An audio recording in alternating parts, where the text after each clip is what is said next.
第37條，首先我哋必須要將 AC 連埋去嘅。咁如果你連埋咗 AC 之後呢，咁我諗你會見到，因為 AB 等於 BC 噶嘛，咁所以我哋有兩個 angle 一樣嘅，就係呢個同埋呢個係一樣。咁所以我都叻咗做 theta 嘅。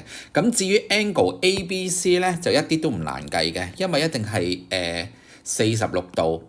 加呢個 angle ABC 係180度㗎嘛，個原因就係 opposite angle cyclic quadrilateral 嘛，咁所以我而家計到呢個呢，其實係180度減46度嚟嘅，咁我應該計到呢 angle ABC 呢係134度嚟嘅，咁你計到呢個係134度呢，咁 theta 就好容易計啦，因為我用 angle sum of triangle 減翻134度除2呢，就係等於 theta，咁所以 theta 呢應該係計到呢。angle BCA 係23度嚟嘅，sorry，23度嚟嘅，咁所以呢兩個係23度啦。咁跟住，如果你而家再留意呢一個 angle 同埋呢一個三角形呢，我唔知你會唔會睇到呢度有個 angle in alternate segment 啊。咁所以綠色呢個角呢，其實係等於 theta，綠色呢個角呢係等於 angle ABC 嚟㗎。OK，angle ABC 係等於綠色呢個角，因為 angle in alternate segment。咁所以跟住我再寫埋啦 ，angle ACE，angle ACE 咧其實係等於 angle ABC，就等於134度。咁最後我而家係要揾 angle BCE 㗎嘛，BCE，咁你見到 angle BCE 其實好簡單嘅啫嘛，咪就係將134度再加翻個 theta，即係呢一個角咯。個 theta 之前我哋計到係23度嚟㗎嘛，咁所以個答案呢係應該係157度嚟嘅，157度個答案係 dot 嚟嘅。咁至於第38條啦，第38條，首先你要睇翻個 angle DBC 係咩先啦 ？angle DBC，而家我畫咗呢一度出嚟，我就 mark 咗佢係 theta 嚟嘅，mark 咗係 theta。但係跟住如果你望住呢個三角形，你望住呢個三角形咧 theta 你用 angle sum of triangle 係揾到出嚟㗎。咁其實180度減翻35度，再減65，減45度。咁應該係計到呢係35度嚟嘅 angle DBC， 都係35度。咁如果呢個35度，我諗你會睇到啲嘢啦。我寫翻先啦，呢度呢嚿嘢係35度的話呢，咁你望住呢個三角形，如果呢個係35度，呢度都係35度嘛。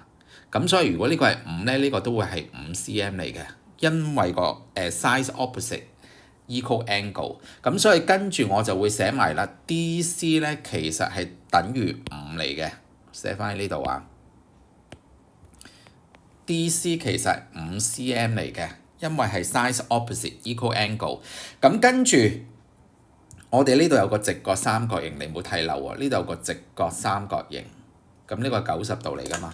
咁所以呢條邊 over 呢條邊呢，就係 cosine 45度。咁所以我就會寫啦 ，BC over AC 係 cosine 45度啦。咁我哋不嬲都知道cosine 45度呢應該係開方2 over 2㗎。咁 BC 係5嚟㗎嘛。咁所以我會計到 AC 係幾多呢？ AC 其實係10 over 開方2啦。咁亦都可以寫做5乘開方2啦，因為我將個開方2乘翻上嚟啫嘛。咁而家我揾到 AC 咯喎，即係我而家揾到呢條邊啦。咁但係我而家要為你揾 AD 嘛，AD 嘛。咁你望住呢個三角形，佢唔係直角三角形嘅，但係呢個我已經知道呢，佢係5 cm。頭先呢一個我揾到係5乘開方2。咁跟住呢一個角度呢，我哋見到係65度嘛，65度嘛。咁所以最後呢 AD 二次方呢，我哋可以用一個 cosine formula 啦。OK， 你望住呢個三角形啦，我再畫多次啦。你望住呢個三角形 ，OK， 三角形 ADC。咁 AD 嘅二次方呢，就會等於 AC 嘅二次方加 DC 嘅二次方減2乘 AC 再乘 DC 再乘 cosine angle ACD。咁而家我塞翻晒啲嘢落去啦。頭先我哋計到 AC 呢係5乘開方2嚟噶嘛，咁2次方啦。